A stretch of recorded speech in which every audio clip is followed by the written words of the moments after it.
All right, what up, good people? It is Kashya, and welcome to Naked and Unashamed. Naked and Unashamed with me. So today, I have been sitting here reflecting on the story of Samson and just the different things that he went through throughout his life or purpose that God had for him, right? I've talked about Samson before from the perspective that Samson was literally born for chaos. Samson was born for God's chaos. And there was a post one time that was on Instagram, and it was a girl or whoever the post. I don't know if it was a girl or a guy, but the poster was inquiring about what Bible character would you want to date, and I was like, well, I like Samson, and the reasons that I like Samson is because to me, when I first read the story of Samson, I haven't reviewed it. I still like Samson, but uh, Samson needed a little help, just a little bit. And the reasons I like Samson is because to me he was smart, right? He had that riddle that nobody could figure out until the people cheated, right? They cheated to get the answer, then they figured the riddle out. And then I also loved how Samson, even though he was a man of God for chaos, he was still a man of God. I love that Samson was very strong and he fought for something, right? Sometimes it was definitely on the crash out level, but when you consider why he was crashing out, most of the times they were valid reasons, I think. But Samson was definitely a crash out. But to me, he was a calculated crash out because he was very smart or methodical in the ways that he would crash out. So that's why I like Samson. Now, after going back over and rereading Samson, one of the interesting things that I was looking at and pondering with for a little bit is the fact that Samson's wife, because we all know Samson for the story of him and Delilah, right? But there was a part early on in Samson's life where he had a wife. And so you see where his parents are a little bit concerned because the woman that he saw, and because he saw her, he felt like he was well pleased with what he saw concerning this woman. She was actually a Philistine. And Samson was not a Philistine. He was a Nazarite, right? He was literally dedicated to God. And we know the Philistines were uncircumcised and they were not necessarily believers of God, right? And so his family was a little bit concerned because the woman was not from their tribe. She was not a part of their belief system ultimately, right? In the Bible it says, hold on. The family was like, let me get my Bible for you. Hold on.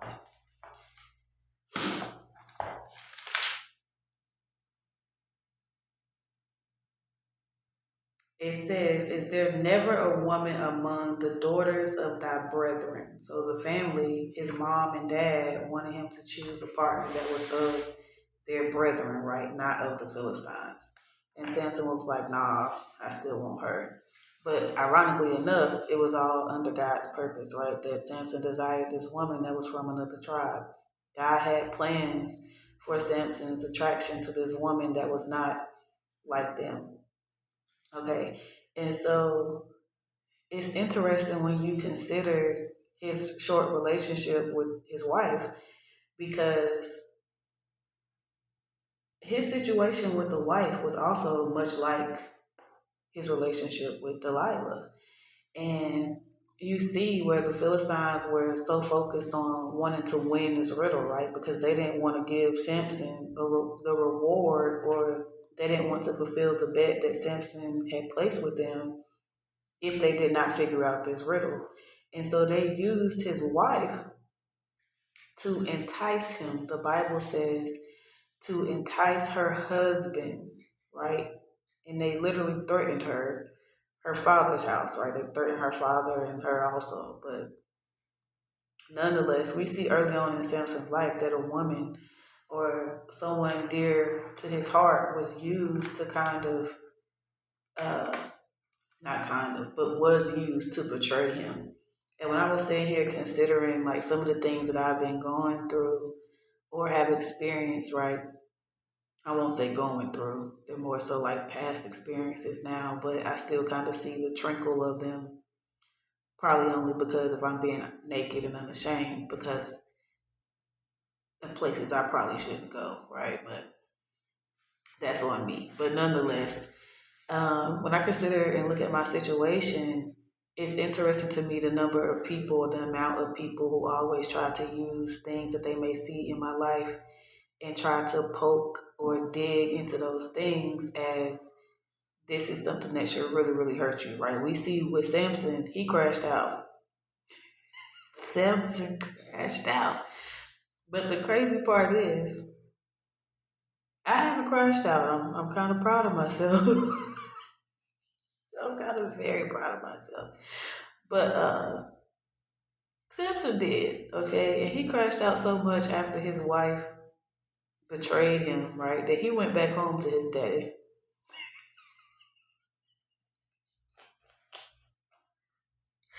He went back home to his daddy. So he spent 7 days celebrating with this lady that he wanted, that he saw and said, this is who I want. This is who pleases me well.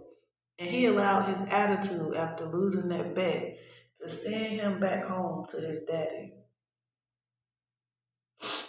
Now, his wife, daddy, gave his wife to his friend.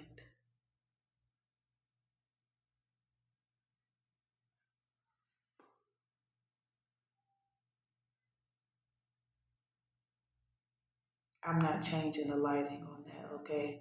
We know that these people have hacked my devices. If you've watched enough of my videos, okay? I have internet stalkers. I guess all they do is look at the computer, especially if I'm on it, but whatever. He went home to his daddy, and his wife daddy gave her to his friend. Not any friend, but the best man that was at his wedding. So when Samson came back and discovered that his wife was given away to his friend, that was the best man at his wedding, he crashed out again. He crashed out again. All Samson's life, he been crashing out. But the crazy part is when we consider Samson's story, most of his story has been dealing with betrayal of the heart, right? You have his wife who betrayed him because I want to say partially for a semi good reason, but it also kind of made me consider like when we think about, I won't say we, but when I think about unions and considering some interesting situations I've been in my past, right? There are some people who are very much tuned in to what their family wants or desires from them, right? Samson was also a man who was pretty much solid in knowing what he wanted, right? I do also like that about Samson. He did not allow his parents to get in his ear to persuade him that this was not the right woman. It was the right woman, and it was the right woman because God had purpose behind even his desire for that woman, right? And Samson stood on business about it, even though the story unravels kind of crazy still. But one of the things that I've noticed or that I've been sitting here reflecting on is oftentimes we allow people who are not in our relationship or who do not have to be in our relationship to get in our ear concerning the relationship that we're trying to build or establish, and it always goes left. Every single time. They got in Samson's wife's ear, told that lady that if you don't get us the answer to this riddle, we're going to kill you and your daddy. And not only are we going to kill you and your daddy, we're going to burn y'all. We're going to burn you and your daddy if you don't get us the answer to this riddle. Because did you invite us here for us to suffer? They said, if we suffer, you going to suffer. And the lady said, bet I'm going to betray my husband. because she got scared because she didn't realize that she was marrying somebody who was on the lower side and was literally splitting lions in half before he even got to her. She didn't know about that. She didn't know about that. And the craziest part is she still died by fire. She betrayed Samson and still her and her daddy got burned down by them Philistines who threatened her that if she didn't betray her husband, she was going to burn anyway. And she burned anyway. She did all of that for nothing to still burn. And then they gave that lady away to the best man. And she didn't even get to be with Samson for real, for real.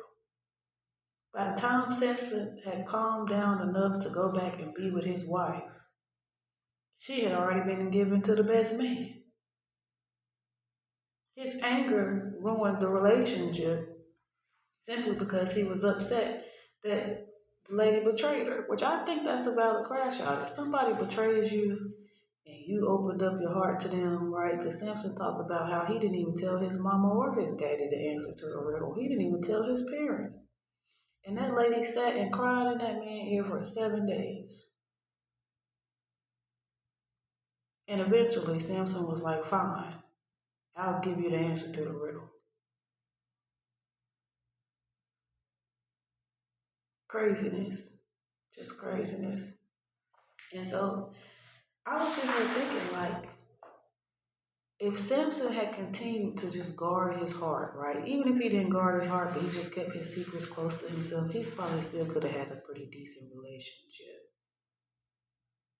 But he allowed his heart to get in the way. He allowed this lady to be in his ear, nagging him the whole time. And eventually he caved in, right? Because the lady was bothering him. And then being that the Philistines were the same one who told his wife to go ahead and do this, they then turned around as soon as Samson made himself available again to try and be with somebody else. Here comes Delilah. Another demon. She was the devil. And then they persuaded her this time with money. And when I sit here and consider my life, it's like, dang, am I Samson's niece or something? Am I Samson's niece? Is that my great, great, great, great, great, great, great uncle or something? Because the way people will betray you for $1, for money, is crazy. People will literally hand you over to your enemies for $1. They will partner up with your enemies for $1.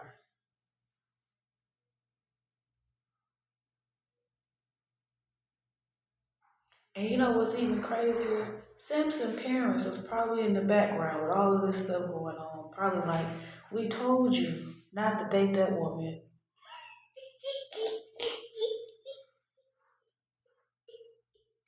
That was probably in the background looking at Samson's life just unravel the way it was. Samson was always straight, right? Samson always got out of it because every time the Holy Spirit was needed or every time he called on the Holy Spirit, there it was. And Samson was always getting out of stuff, right?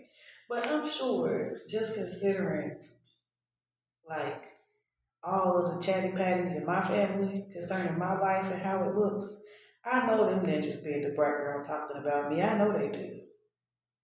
But it's just funny to think about how Samson was going through all of these different things and all of it was on purpose for God's purpose, right? And so it amuses me that sometimes people, we always have opinions about stuff, right? Like, why is this person going through this? Or why is this person always having all of these troubles? Or they're always getting into all of these different things. And the whole entire time, it's on purpose for God's purpose, right? Sometimes we sit here and we're wondering, like, why do you have this feeling? Why do you have this desire? Or why is this something you want to do, even though it's not typically what you would normally do? And the whole time is God, like, do it, do it. And it's just so interesting, like, Even though God's hand and purpose was on the life of Samson, I promise in my head, because I don't want to say I promise his family was, because the Bible does not state whether or not that his family did so, right? But if you think about families today, I'm just pretty sure his family was in the background, like he don't listen. He don't listen. We told him not to marry that lady, and ever since he married that lady, it was always smoke from the jump with the Philistines. Some of us, whether we believe it or not, are literally born for God's chaos. And when you read the story of Samson, it's just so interesting to think that something like that could be so, right? Because so many people are like, oh no, your life is supposed to be smooth, and God takes you from this to that, and it's gonna look like this and that. But then when you actually like get into the meat of the different things in the Bible, you realize that oftentimes God will elevate certain people in a certain way, but everybody is not elevated in the same way, right? Some people will look at their blessings as, you don't have the mark of hatred, but then for prophets, the mark of hatred means that you're working for God, right? I know we see some prophets, right, and they love, some of them love the fact that they have influence and audiences, right? They will play on them sometimes, right? I know they love it.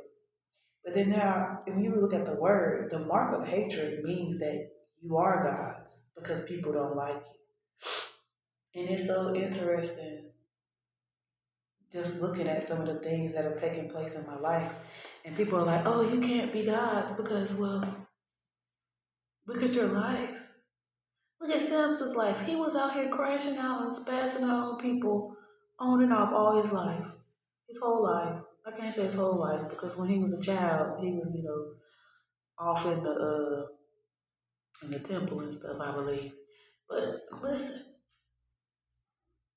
sometimes we go through stuff that does not make sense. And it's not our job to make it make sense for people.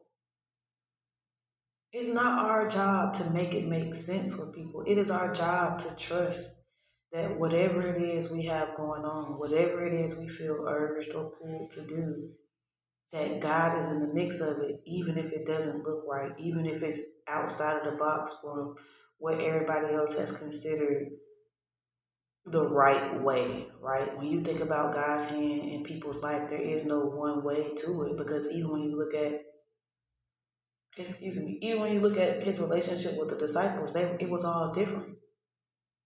The knowledge that he may have provided to them was the same, but the relationship was not always the same because they were all different. And so I think it's interesting considering the life of Samson and excuse me, I don't know what's going on with my maybe I need to eat something. But when we consider the life of Samson, right, and we see all these different things taking place, this was out of the norm. A lot of people say, oh, revenge is the Lord. Samson was born and dedicated to God to get revenge on the Philistines. In these last days, with all of the different things going on, if you are so focused on trying to curate your life to fit the path of those before you, right? And that's not your path, you're going to be in the wrong place. You're going to be doing the wrong things because you're looking to follow the steps of those that came before you. And sometimes the steps that you have to take, you have to create that path. It's not for somebody else to tell you, oh, you have to do it this way or it has to look this way because everybody else's life looked and went this way. Maybe that's not what God even wants for you in that way. And you have to trust that regardless of how it looks to others, that God's hand is still on it. So I thought that was just interesting. Like, it had me really sitting and reflecting on in what ways do I need to inspect my heart, right? In what ways do I need to make sure that I'm guarding my heart and not allowing my heart to be accessible to an enemy, right? Or to someone being used by the enemy. It also made me sit and think about what have I experienced in my life that is outside of the norm, but still on purpose for what God has destined for me, right? I know we are slowly coming out of the whole mindset that we have to look like, walk like, talk like everybody else for us to feel like we're doing the right thing with our lives, right? There are some people who will forever fight that. And I've accepted that some people will forever fight that no, we have to look like everybody else. We have to be minions, and maybe our hair colors can be different. Maybe they're going to be the same. We don't know. Maybe, our outfit might be a little bit different, but we still got to look like everybody else look, right? We got to be uniform. If everybody's yellow, we need to all be yellow. But that's not authenticity. And so I love being able to look out in the world sometimes and see that more people are becoming okay with their differences, the things that sets them apart. But I thought it was interesting. What is going on in the world that's enticing us to do something that we might not have originally done? And what's going on in the world that we can shift or change just by accepting that it's okay for us to be different or to do different things or to go about things in a different way. Could you imagine how Samson's life would have been if he had taken heed to the fact that he was enticed before by someone that he cared about and moved differently? Could you imagine if he realized that Delilah was doing the very same thing that they had his wife do? How that would have played out differently for him? I'm not saying it should have played out differently. I'm just saying that's something to consider, right? Sometimes we see things and we ignore it because of our heart, even though the Bible tells us to guard our heart. Or sometimes there will be something that's getting on our nerves, right? I think the difference that I did notice in Samson's relationship when it came to his wife versus Delilah is that on the second time, instead of allowing himself to leave when Delilah was constantly doing things to get on his nerves, is he stayed. And he didn't go back to his father's house, right? We don't know if his father was still alive or not, but he didn't go back to his father's house. When he got mad the first time with his wife, he went back to his father's house. I guess it was to calm down, I don't know, or to get away from the people that was getting on his nerves. That makes sense to me. If somebody's getting on my nerves, I don't want to be around them either half the time. Most of the time, let's be honest. But my situation is different. I go someplace all the time and there's someone trying to get on my nerves. Every single day. Every day. All day. It's somebody somewhere trying to get on my nerves. But nonetheless, have y'all read Samson? What do you think about it? In what ways, in your nakedness, in your unashamedness, have you realized that you experienced something before and you allowed yourself to experience that same thing again with similar results? What did you take away from it? What can you take away from it? What lesson can you utilize going forward to where you don't put yourself in that situation again? I thought it was pretty good. I thought it was pretty good. So let me know your thoughts. What do you think?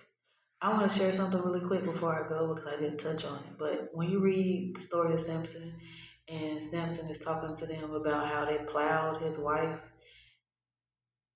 it sounds kind of crazy depending on how old you are, but it sounds interesting, right? But when you actually look at the word in Strong's, the word is very similar to harass, which I thought was cute because that's basically what it's talking about is to devise, right?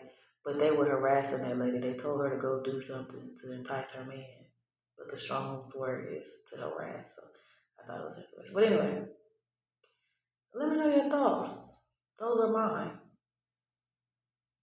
And I have some takeaways that I can apply to my life going forward And I also have a little bit more peace just about life in general, right? Considering how mine has been unraveled. Who would have ever thought my life would be online like it is that I didn't consent to? I'm going to say that till it's fixed because I didn't consent to be stalked the way I have been, okay? And because of it, I've had to experience quite a bit. But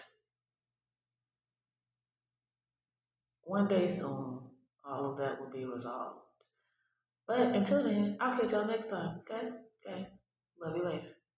Deuces.